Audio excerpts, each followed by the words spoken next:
siya. Oh. No, that's good. Don't worry. Nice. And... Alright, perfect. Oops. It's okay. Ang stop ng brake. Marunong ho siya, pero may pagka matigas pa po siya with the car. I think hindi pa siya sanay sa kotse niyan. Kasi iba-iba naman yung mga kotse. Try mong wag i-pump. Try mong wag i-pump. Isang diretso lang ng gano'n. Okay, wait. Masyadong malapit tayo sa gulong. Slowly. Try mo wag ipasok. Just hold it like this. Yeah. And then Joke lang. brake and clutch. Yeah. Actually, okay really smooth driver. Robbie actually drives really well. He's very gentle with the car. Galing ni Robbie. Thank you, guys! Thank you! Bye! Makita yung drift mo. One more time. Drift po, drift. One more drift. Oh, sige. Pwede mo sumama sa loob, kuya? Pwede sumama kami lahat. Hindi tayo kasi. Sige, pero... Ay, stop! Hindi kasi lahat! Hindi kung masyadong mabigat. Hindi pwede masyadong marami. Car capacity lang.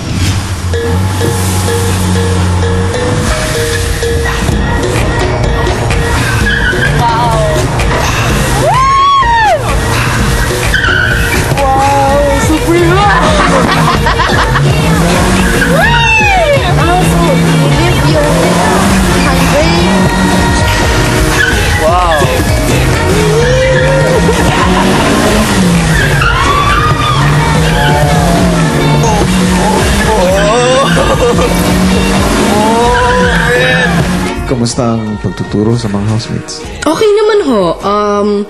Nakikinig naman ho sila. They're very open-minded naman po. Fast learners naman po. Pagbalik ng bahay, di pa rin makaget over ang voice kay Gabby. Oh, galing na talaga. Galing, sobra. When she do like this. Oh yeah! Wow! Every drift yung... Every time sa drift, then yung buhok niya ganun. Wow!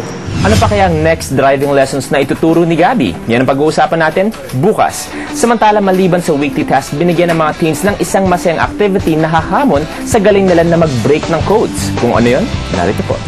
Ang mga housemates, binigyan ni Kuya ng isang exciting task mula sa Globe. Housemates, sa araw na ito ay susubukin ko ang teamwork at coordination ng everybody. Sa loob ng vault na iyan ay ang mga bagay na alam kong matagal nyo nang hinahangad. Iti-text nila Beauty at Robbie na nasa confession room at naka-globe ang clue sa ibang housemates. Iti-text naman ng ibang housemates na nasa sala at naka-TM ang sagot para makuha ang tamang combination para sa vault na may lamang rewards. Edad ng kapatid ni Nicole na si Zach. Who is that? 6. Edad ni Alex nang bilhan siya ng daddy niya ng bola. 10 text na tayo. 7? So, number of letters na mayroon sa first name ng tatay ni Nan. 5. Simula ng oras kung kailan binubuksan ng generator sa Mindoro, EJ. Yeah. Anong generator? shoe size ni Valerie. 8. Yun! Ay, nabuksan! Tulad ng housemates, maaabot nyo rin ang lahat sa Everybody Text kasi may 10 text to other networks at 100 text globe to globe. At ngayon, pati globe to TM at dahil rin sa Everybody Text, may rewards na matatanggap ang mga housemates. Ano kaya mga ito? Ilang saglit pa isa-isa nang tinawag ang mga housemates para sa kanilang rewards. Salamat po, kuya. I miss soccer po. It's very important for me. What is it? Wow! Soccer ball! I miss my soccer team. Ano kayo sa akin? Yeah! Chocolate cake! Ayan!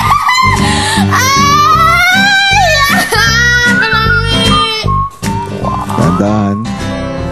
Pero, di ba diet ka? Hindi. Walang diet ngayong gabi. Hot plates! Wow! Super good! Super good! Wow! New dress nga. Dress. Wow! Wow. Dress nga. A dress. Oh. Ang tanong kung kasya.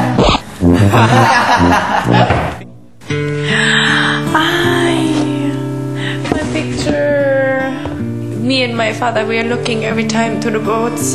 We are sitting there on a bench, and then, yeah, when I was little, we make this every time. So, maraming memories talaga in this picture. Ngayon I have may kailangan. Yeah, that's the best present you can give to me talaga.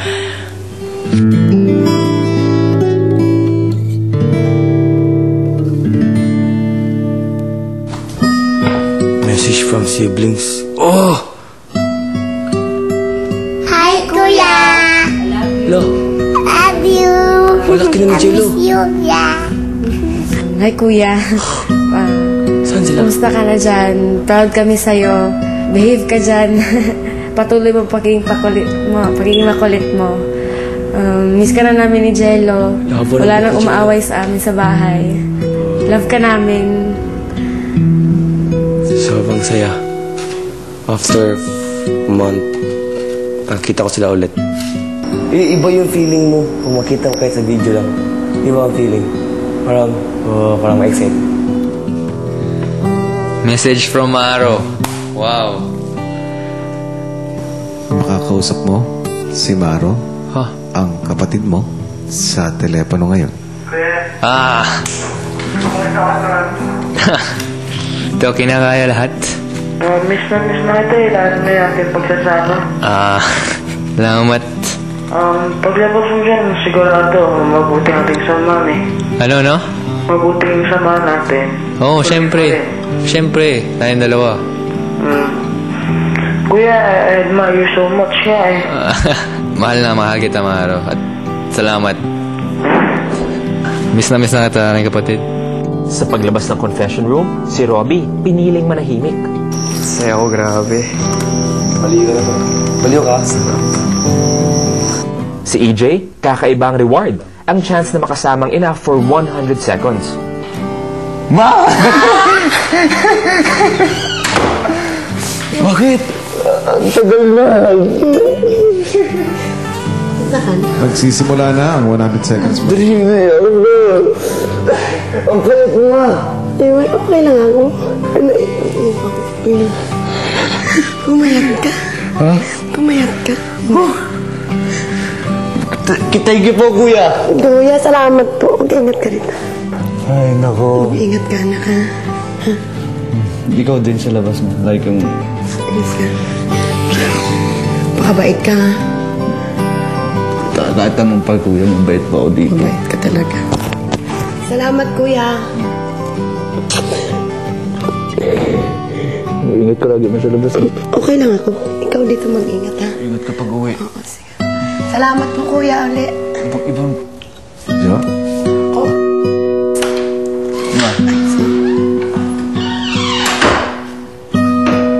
Masaya po, pero mas sana ako nakita si Ma'am pumayat. Parang hirap na naman. Kasi siya yung Siyempre po siya yung naghahanap buhay. Sa paglabas ni EJ, wala siyang ibang pinagsabihan kundi si Valerie. Sobrang saya. Sobrang umiyak. Anong sabi siya? Mag-ingat lagi. Pabayaan yung sarili. Stay mabait, ha? Oo, yun. Sabi niya. My mom, like my mom every time. Dati, mano-mano ang proseso. Tinatawag, sinusulat, daling magkamali. At nung gabi, kinausap ni Kuya si Alex tungkol sa reward ni Beauty. Ang reward niya ay manggagaling sa'yo. Gumawa ka ng isang poem. At gusto ko, ito ay gagawin mo sa wikang Tagalog. Kailangan matapos mo na ang poem bago lumubog ang araw bukas. Magtagumpay kaya si Alex lalo pat alam natin na hirap siya sa Tagalog. Panoorin po natin. Monday afternoon, nang nilapitan ulit ni Alex si Kuya. I can't do the poem. I don't know how. Tapos, if I try to translate in English, I don't know the words. Pumili ka ng isang tao na gusto mong matulungan ka. Hindi ko pa lang kasi Robbie is doing with whistle. Gusto mo bang si Robbie ang tutulong sa'yo? Apo. So I need to make poem. Poem? For beauty? That's why I asked you anong stanza.